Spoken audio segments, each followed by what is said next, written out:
Catherine Kiura's electronic business is one of thousands in Kenya that distributes products from both China and Western countries. Kiura says her Chinese products are moving the fastest. There's first quality, second quality to fifth quality.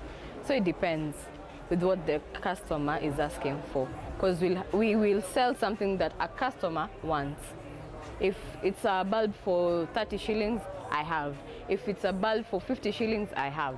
Electronics is a target area of investment by Chinese companies in Africa.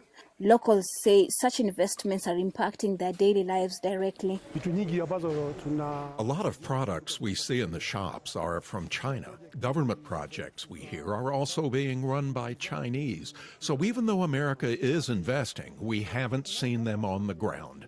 We hear that America has done this and that, but we haven't seen them at the grassroots. Economists say the model of investment by foreign countries is key in the competition for influence across Africa. China has followed its money in.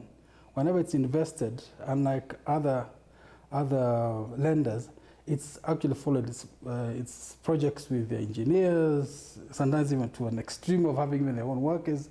But then that's resulted in is you've had a very visible impact. During his three-nation tour of Africa last week, U.S. Secretary of State Antony Blinken said his country is investing in the continent without imposing unsustainable levels of debt. Wahoro told VOA that distinction is an important one. If you look in the overall picture of the debt stock, and by this I mean other types of debt beyond commercial, because China has been mainly commercial debt, the West is still ahead in terms of actual dollars on the ground, and also because if you include the Bretton Woods institutions, the World Bank and the IMF, then the totality of that bilateral and multilateral institutions, you could say the West is still, this is still the West's space. In a bid to strengthen relations with Africa, the White House has announced it will host an African Leaders Summit in 2022. Victoria Amunga for VOA News, Nairobi.